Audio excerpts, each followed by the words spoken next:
my god! Okay, it's happening. Everybody stay calm. Wow, they sure did blatantly tease D.Mon. There is little doubt in my mind now that she is going to be the next hero. Or if not the next hero, then the hero after the next hero. Either way, we're gonna see her soon. And because of that, I don't have enough time to finish the more elaborate video that I had in mind for D.Mon. So instead of the production value that I usually give to my hero concepts, with like the machinima and the little animations and all that stuff, you're getting my yappy talking head with crumbs of editing. There's a reason why I titled this video D.Mon Speculation and not D.Mon Hero Concept. For those of you watching me for the very first time, my hero concepts tend to look something like this.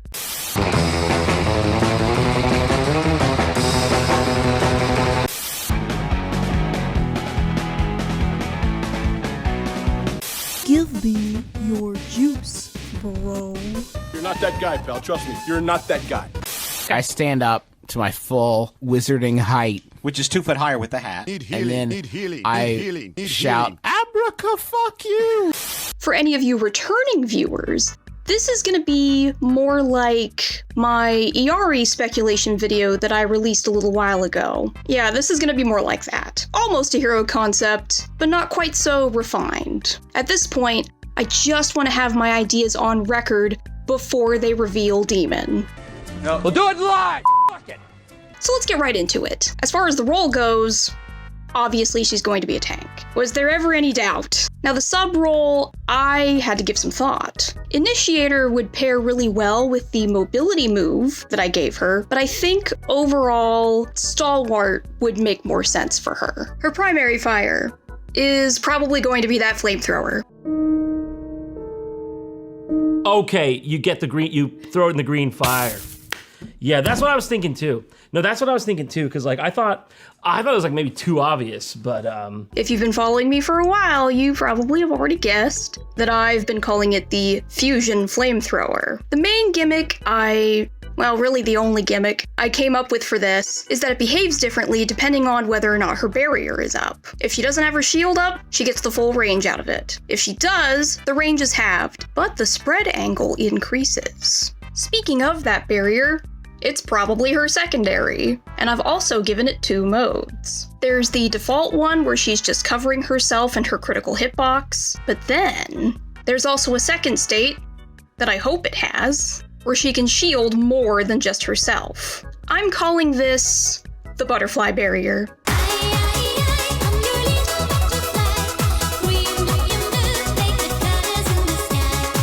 I'm imagining the wings of the butterfly barrier as a kind of iteration on D.Va's defense matrix with the dials turned in different directions. Basically, longer duration at the cost of some of its effectiveness. Unlike defense matrix, it does not do 100% damage mitigation. It's more like 80%. Now here is where it gets extra spicy and controversial. When the barrier's wings are not up, the barrier does not have a health bar. Maybe that sounds cuckoo for Cocoa Puffs, but this wouldn't make D.Mon immortal. Her mech is huge, so there's still going to be exposed bits of it to shoot at. She just wouldn't take critical hits while it's up. Now, when she does activate the wings to try and protect the rest of her team, that destabilizes that otherwise invincible shield, and it can be destroyed if the enemies shoot at it enough. And then it would go on probably a pretty long cooldown. As for how long that cooldown should be, I don't know. Trying to balance butterfly barrier to my satisfaction is at least 20% of the reason why you never saw this D.Mon concept until now. It's one of the reasons why it took me so long, up to the point where I've now run out of time. Let's move on to her other tanking move, Protective Momentum. This is basically a tank version of Guardian Angel. You lock on to an ally 20 meters away, She flies towards them at 15 meters a second, and when her hitbox intersects with theirs, she automatically leaps in front of them. Basically, this lets you jump to someone's defense in a little over a second. As a fun bonus, you can yell, "Get down, Mr. President!" into your mic as you're doing it. Pow! No! Okay, now for the bonus projectile move that I really, really, really want her to have. I'm calling it Maul. Her mech swipes at the air and creates these claw mark-shaped energy projectiles. At close range, their size is compact, and they do more damage. The farther they travel, the larger they get, but they do less damage. Her personal passive is Combust. When D.Mon dies, her mech expels a wave of intense heat that burns everyone within 10 meters. They take 20 damage a second for 5 seconds. With this ability and Maul, D.Mon is basically saying,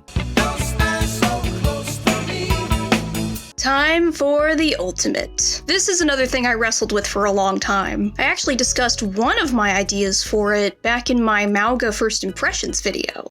You know, there was an idea that I was considering for D.Mon, actually, where she would isolate in 1v1 enemies as her ultimate. Like, no joke. I'm not capping right now. What I was gonna go with for D.Mon was like that she, like, generated like a ring of fire around herself and her chosen opponent, and that it would just be like one person. The other thing I was considering was not making it inescapable, that like they could escape it, they could go through it, but that the fire would like do a lot of damage to them. But the idea that I ultimately went with is what I'm calling Field of Fire. D.Mon sets every surface around her on fire.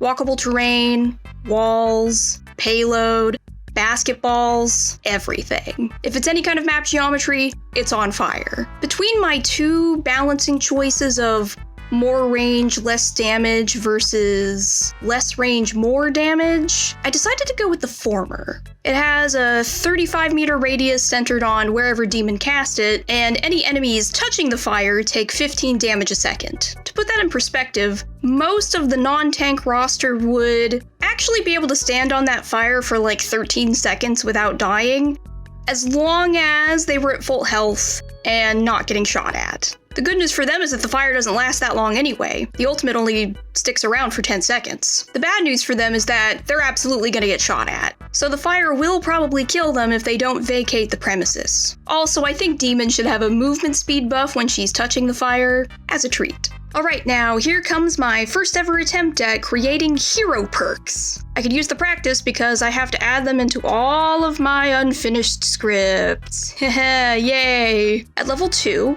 D.Mon can choose between increasing her protective momentum's range to 30 meters, or adding burn damage over time to her flamethrower.